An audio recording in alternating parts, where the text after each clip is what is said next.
So, good morning mga kapatsyam. Wednesday morning dito ngayon. So, luto tayong breakfast kasi lahat papasok eh. Actually, nakababa na ako. Kape na ako kanina. Ready na lang tayo ng kaunti. Luluto ako ng favorite. Misa, yan. Easy.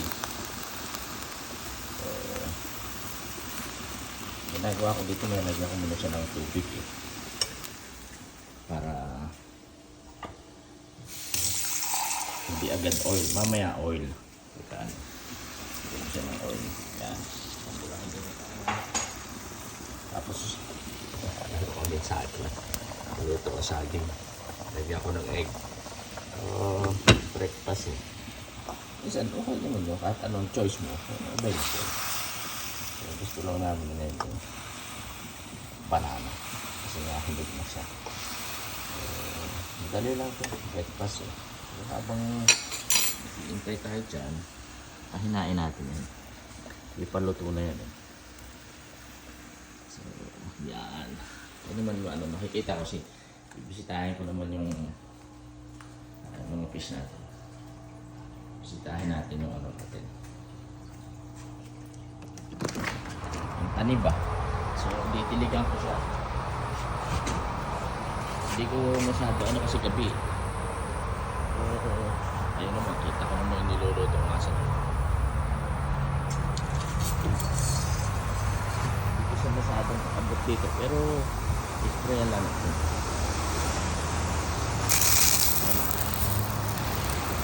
Hindi naman siya. Umaga. Kasi mainit ngayon. Spray mo lang eh.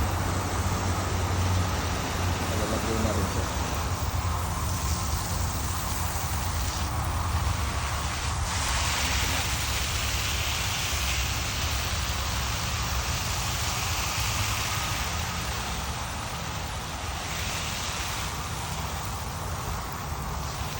Ang mahangin ano. Pero actually spray lang yung tubig yun.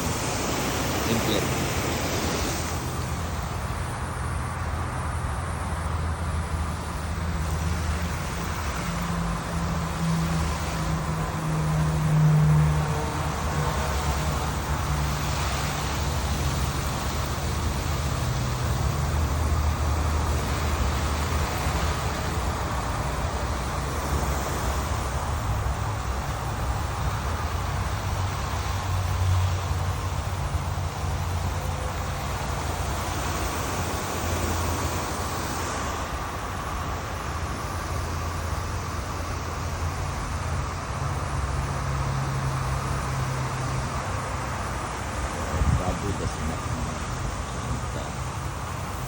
Natin sa loob.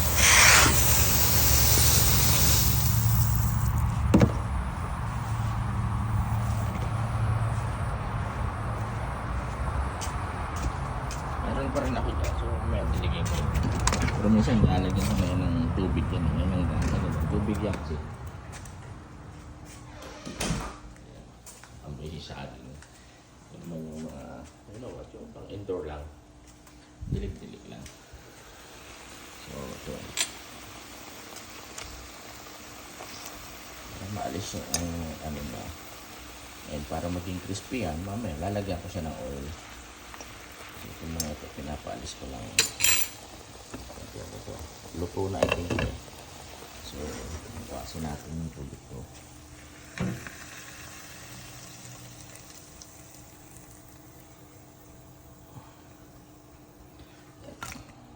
Lagyan natin ang oil. Masan yun? Kailangan mo rin ito eh. Kunti lang. Hindi masyadong marami. Para lang ito mag-brown siya agad. So, vegetable oil. Gamit lang.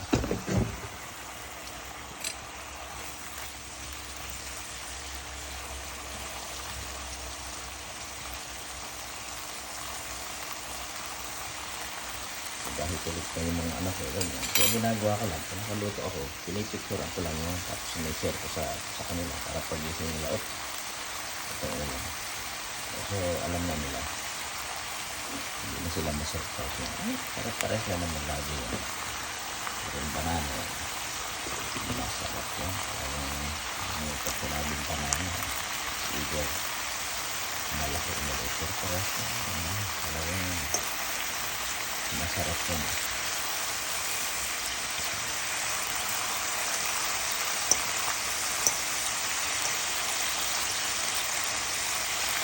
So, lagyan mo lang yung bread, itlog, kahit na, kasi may ketchup ka, so, may mustard ka, okay na.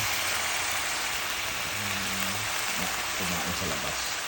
So, yun lang mga kapatsam right now, kasi nga, almost mag-ready na rin ako, kasi nga, papasok pa ako ulit yun. So, I think, luto na rin yung banana, with also, nice breakfast and banana and all ako. Ito, sa kanila ko. Ready na rin naman yung rice. Magamit kami ng brown rice kasi. Brown rice ang ano namin. Kaya sabi nila, subukan mo naman yung iba. Sabi ng health benefits naman, brown rice. Talagang guarantee sa akin. So, once again, I always give thanks to God because He is the great provider, always fasting, but He will provide everything. God's love. Thank you.